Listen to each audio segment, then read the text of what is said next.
اب سوال پیدا ہوتا ہے قیام اللیل سے مراد کیا ہے؟ یہاں پہ میں ذرا تراویح کا جو پس منظر ہے وہ بیان کر دینا چاہتا ہوں۔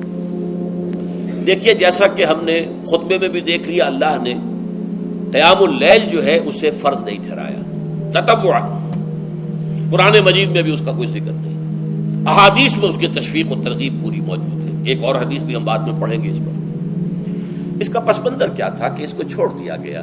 اب ظاہر بات ہے مسلمانوں میں کمزور بھی ہیں، مسلمانوں میں وہ مزدوری کرنے والے بھی ہیں، روزہ تو فرض ہے ان پر، چاہے مئی کا مہینہ ہے اور گندم کاٹنی ہے، روزہ تو پھر بھی رکھنا ہوگا، یہ سب کچھ ہے۔ لیکن یہ کہ رات کو پھر کھڑے رہنا ان کے لیے، جاگنا ممکن نہیں ہے، لہذا ان کے اوپر یہ چیز فرض نہیں۔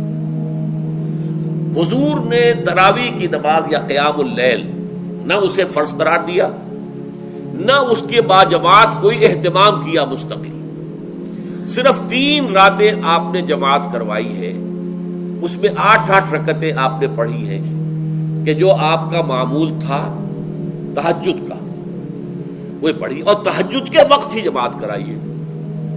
یہ ہے وہ حدیث۔ اس کے علاوہ کسی نماز تراویح جو ہے جو ہم پڑھتے ہیں 20 رکعتیں عشاء کے ساتھ متصل، اس کا کوئی ذکر نہ دور نبوی میں ہے نہ دور صدیق اکبر میں ہے۔ یہ دور حضرت عمر کی خلافت میں ہوا ہے، اور ہم نہیں کہہ سکتے کتنے سال کے بعد ہوا ہے۔ حضرت عمر رضی اللہ تعالیٰ عنہ کی خلافت کا دور جو ہے وہ تو 10 برس ہے، ہو سکتا ہے 5 برس کے بعد ہوا ہو، 6 برس کے بعد ہوا ہو، 12 ہوا ہے ان کے عہد۔ حضرت عمر ایک مرتبہ مسجد میں داخل ہوئے، مسجد نبوی میں، تو دیکھا کہ کچھ لوگ 8، 10، 12 جو ہے وہ ایک جو ہے حافظ کے پیچھے کھڑے ہوئے اور قرآن سن رہے ہیں، کچھ دوسرے کونے میں کھڑے ہیں، کچھ کہیں اور کھڑے ہیں، مختلف جماعتیں ہو رہی ہیں۔ تو انہوں نے سوچا کہ کیوں نہ ان سب کو ایک امام کے پیچھے جمع کر دیا جائے، اور اس کے لیے لوگوں کی سہولت کے لیے عشاء کے ساتھ متصل رکھ دیا جائے، اس لیے کہ تہجد کے وقت اٹھنا جو ہے وہ تو ہر کس و ناقص کا کام نہیں ہے، کہ عشاء کے بعد اگر تھوڑا سا اضافی وقت ہو صرف، تو یہ ہر شخص کر لے گا، مزدور بھی کر لے گا۔ لہذا آپ نے یہ نظام تجویز فرمایا کہ عشاء کے متصلاً بعد 20 رکعت نماز پڑھی جائے اور ایک امام کے پیچھے پڑھی جائے۔ یہ گویا کہ اجتہاد ہے حضرت عمر رضی اللہ تعالی عنہ، اس کو آپ نے خود بدعت بھی قرار دیا ہے، لیکن بدعت حسنہ۔ بدعت کس اعتبار سے؟ لغوی اعتبار سے، نئی بات، اس لیے کہ حضور کے زمانے میں نہیں تھی، تو یہ اس طریقے سے ایک نئی بات ہے۔ لیکن یہ بات چونکہ بہت اچھی ہے، بہت عمدہ ہے، آپ جب یہ نظام چل پڑا تو ایک دن مسجد میں آئے، دیکھا کہ بڑی بھری مسجد ہے، صحابہ کھڑے ہیں اور ایک امام کے پیچھے قرآن سن رہے ہیں۔ آپ نے فرمایا نعم البدعۃ ھذہ، یہ جو ہم نے نئی بات شروع کی ہے یہ بہت اچھی ہے، بہت عمدہ ہے۔ اب یہاں سے فرق واقع ہو گیا ہے۔ ایک تو اہل تشیع جو ہے وہ تو ویسے ہی حضرت عمر سے بہت دشمنی رکھتے ہیں، عناد رکھتے ہیں، تو حضرت عمر کے اجتہادات سے انہیں نفرت ہے، انہیں دوری ہے، چاہے وہ کوئی سا بھی حضرت عمر کا اجتہاد ہو۔ ہمارے ہاں اہل حدیث حضرات بھی در حقیقت حضرت عمر یا کسی اور خلیفہ راشد کے فعل کو وہ سمجھتے ہیں کہ یہ ایگزیکٹو آرڈرز ہیں، یہ ہمیشہ کے لیے نہیں ہے۔ حضرت عمر نے اپنے دور میں ایک نظام قائم کیا، ان کے دور کے لیے ٹھیک تھا، یہ ہمیشہ کے لیے نہیں۔ ہمیشہ کے لیے وہ 8 ہی رکعتوں کے قائل ہیں، وہ تہجد والے، لیکن اس میں بہرحال انہوں نے بھی خود یہ اضافہ کیا ہے کہ وہ 8 رکعتیں وہ عشاء کے ساتھ متصل پڑھتے ہیں، تہجد کے وقت تو نہیں پڑھتے۔ اور حضور نے تو صرف 3 روز جو ہے وہ کرائی تھی جماعت، وہ لوگ 30 دن یا 29 دن پڑھ رہے ہیں، تو اضافہ تو انہوں نے بھی کر دیا، وہ نظام میں تبدیلی تو ہو گئی۔ لیکن اہل سنت جو کہلاتے ہیں، ہمارے جو 4 جو ہیں، جو ہمارے مسلک ہیں، حنفی، مالکی، شافعی، حنبلی، ان کا اتفاق ہے اس پر حضرت عمر کا، کیونکہ ان کے سامنے اصول یہ ہے کہ حضور نے فرمایا علیکم بسنتی وسنت الخلفاء الراشدین المہدیین، تم پر لازم ہے کہ میری سنت کو پکڑو مضبوطی کے ساتھ، اور میرے خلفاء راشدین مہدیین جو ہیں ان کی سنت کو پکڑو۔ اس اصول سے یہ 4 فقہ جو ہیں حضرت عمر کے اجتہادات جو ہیں ان کو بھی پابندی سمجھتے ہیں کہ تمام عمر کے لیے، قیامت تک کے لیے امت مسلمہ پر ان کی پیروی لازم ہے، لہذا اس میں اجماع ہے۔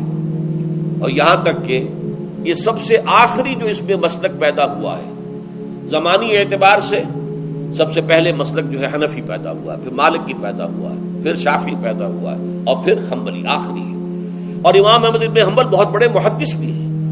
مسند احمد ابن حنبل جو ہے وہ بہت بڑی کتاب ہے، بہت اہم کتاب ہے، جامع کتاب ہے. تو ان کے ہاں بھی 20 رکعتیں ہیں.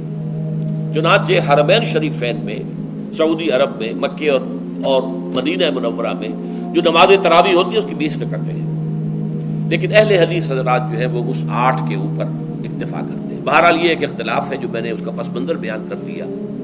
لیکن اس 20 رکعت نماز سے ادا کرنے سے، جو کہ زیادہ سے زیادہ 50 منٹ یا 1 گھنٹہ لگتا ہے، اس سے وہ قیام اللیل کا حق ادا نہیں ہوتا. قیام اللیل کا تو کچھ اور ہی تقاضا ہے. قیام کسے کہتے ہیں؟ یہ سورہ مزمل سے واضح ہوتا ہے. یا ایھا المزمل قم اللیل الا قلیلا نصفہ او انقص منہ قلیلا او زد علیہ ورتل القرآن ترتیلا. آدھی رات یا آدھی رات سے کچھ کم، یعنی تہائی رات، یا آدھی رات سے کچھ زائد، 2/3 رات، یہ ہے قیام اللیل.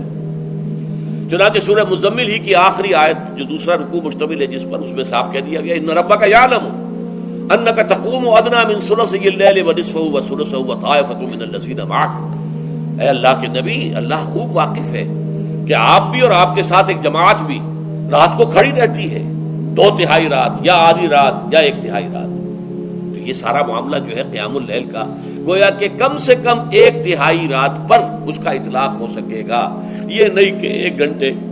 اب اس کے ضمن میں دیکھیے حدیث پڑھیے. تیسری حدیث ہے عن عبداللہ ابن عمرو ابن العاص رضی اللہ تعالی عنہ. یہ وہی عبداللہ ابن عمرو ہے جن کی میں نے آپ کو حدیث پہلے سنائی ہے. یہ ساری رات کھڑے رہتے تھے، پوری رات، اور ہر روز روزہ رکھتے تھے، جس پر حضور نے منع کیا، لا تفعل، مت کرو ایسا. رضی اللہ عنہما، یہ خود بھی صحابی ہیں اور ان کے والد عمرو بن العاص بھی صحابی ہیں.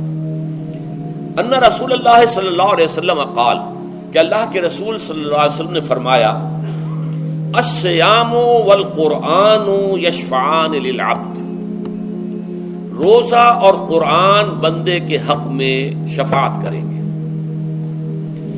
یقول الصیام، روزہ یہ عرض کرے گا اللہ کی جناب میں، اے رب پروردگار، انی منعتہ الطعام والشہوات بالنہار، میں نے تیرے اس بندے کو دن کے دوران کھانے پینے سے اور اپنی شہوت کا تقاضا پورا کرنے سے روکے رکھا، یہ میری وجہ سے روکا رہا، تو میری شفاعت اس کے حق میں قبول فرما. فشفعنی فیہ، میری شفاعت اس کے حق میں قبول فرما. ویقول القرآن، قرآن کیا کہے گا، منعتہ النوم باللیل، میں نے اسے رات کے وقت سونے سے، نیند سے روکے رکھا. فشفعنی فیہ، تو اس کے حق میں میری شفاعت قبول فرما. حضور فرماتے ہیں فیشفعان، ان دونوں کی شفاعت قبول کی جائے گی. یہ ہے قیام اللیل. یہ قیام اللیل صرف تراویح کی نماز سے جو پڑھ لی جاتی ہے. اور ہمارے ہاں تو یہ ہے، وہاں کم سے کم یہ تو تھا، صحابہ کرام کھڑے ہوتے تھے تو جو قاری پڑھ رہا ہوتا تھا وہ ان کے دل میں اترتا جاتا تھا، اس کا مضمون اور مفہوم جو ہے ان کو معلوم ہے، لہذا وہ اس کی زبان سے نکلا ہوا ہر لفظ ان کے قلب کی گہرائیوں تک اتر رہا ہے. یہاں تو یہ ہے پیرٹ لائک حافظ ہے، اسے خود پتہ نہیں میں کیا پڑھ رہا ہوں. اکثر حفاظ جو ہے وہ عالم تو نہیں ہوتے، اور جو سن رہے ہیں انہیں کچھ پتہ نہیں ہم نے کیا سنا ہے. تو ٹھیک ہے، کم سے کم ثواب تو انہیں ملے گا کہ انہوں نے وقت نکالا ہے. 1 گھنٹہ ہی اضافی صحیح، لیکن بہرحال اس کا وقت تو انہوں نے نکالا ہے، محنت کی ہے، کھڑے رہے ہیں، ثواب ملے گا. لیکن جو مقصد ہے وہ حاصل نہیں ہوتا. اس مقصد کے حصول کے لیے اول تو قیام اللیل کی کم سے کم مدت 1/3. اگر کوئی شخص فرض کیجئے کہ اس کے ہاں کوئی اور انتظام نہیں ہے، جیسا کہ ہمارے ہاں ہم نے انتظام کیا ہے بڑے بڑے شہروں میں دورہ ترجمہ قرآن، اس میں ہمیں 5 گھنٹے لگ جاتے، نصف شب کے قریب تری جو ہے معاملہ ہو جاتا.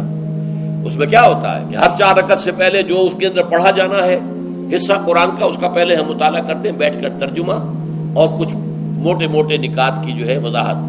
پھر کھڑے ہو گئے اور قاری صاحب کے پیچھے 4 رکعتوں کے اندر وہ 4 رکوع یا جتنے بھی ہیں پڑھ لیے، سن لیے. پھر بیٹھ گئے 4 کے بعد پھر اگلی 4 رکعتوں کے اندر جو کچھ پڑھا جانے والا ہے اس کا ترجمہ، اس کی تفہیم ہو گئی، پھر کھڑے ہو گئے، پھر سن لیا. اس طریقے سے 5-6 گھنٹے میں تراویح ختم ہوئی. تو تراویح بھی ہو گئی، حضرت عمر کے اجتہاد پر عمل بھی ہو گیا، 20 تراویح ہو گئی. لیکن یہ ہے کہ اس کے ساتھ جو اصل غرض و غایت ہے قیام اللیل کی، وہ بھی حاصل ہو گئی. یہ ہم نے 17 سال پہلے شروع کیا تھا یا 18 سال پہلے، اور وہ انشاءاللہ اللہ کے فضل و کرم سے اب چل رہا ہے. بڑے بڑے شہروں میں ہو رہا ہے.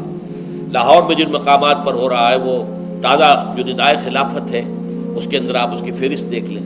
کراچی میں تو اس سے غالباً 3 گنا مقامات کے اوپر وہ کام ہو رہا ہے اور دوسرے شہروں میں بھی ہو رہا ہے.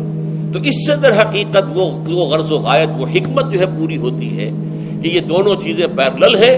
من صام رمضان ایمانا واحتسابا غفر له ما تقدم من ذنبه ومن قام رمضان ایمانا واحتسابا غفر له ما تقدم من ذنبه. تو صیام اور قیام جو ہے ان دونوں کا حق ادا ہوتا ہے.